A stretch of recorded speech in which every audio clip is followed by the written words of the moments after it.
Eze ndị eze. Abata obiye. Onye kelele igwe n'ụwa. Onye nọ n'elu igwe ọgọdọ na-akwụ n'ala. Onye mkpọ ọgwụ ọza m ugboro 7. Onye kelele igwe okike Chukwu mmụọ Abata obiye. Akpọ ọgụ otu ugboro gị 7. Jehova dịrị onye dịka adị ruo na mgbe ebighị ebi ruo na ebighị ebi. Jehova onye kere n'ụwa. Jehova onye na-agwọ ọrịa. Ọ bụrụ ọrịa ị na-agwọ. Onye ike kpọrọ ị na-agwọ ihe niile. Onye nwụrụ anwụ ị na-akweta n'ala mmụọ. Ọgwụ ọgụ Chukwu na-edozi anyị. Ọgụ na-enye anyị nri anyị na-eri. Ngụ na-enye mmiri m na-aṅụ. Ọgụ na-edobegbu. Ngụ na-eju m. Ngụ na-ekpa. Ngụ ji m n'aka na-akwụsị m ụzọ niile. Jehova.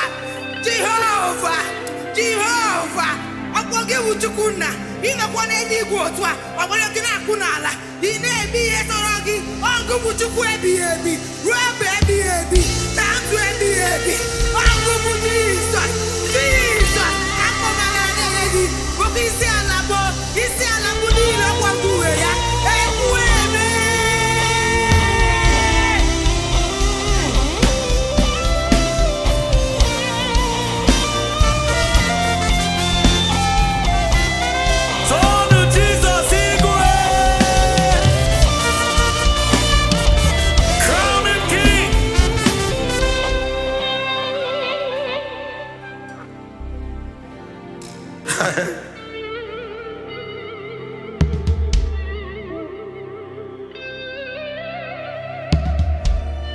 You may not understand, but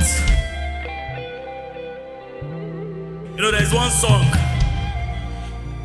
I've always heard in Igbo. I have put my own version in it. Abato biloba. I know that's not what you are singing. Abidike.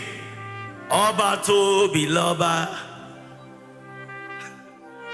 Oba.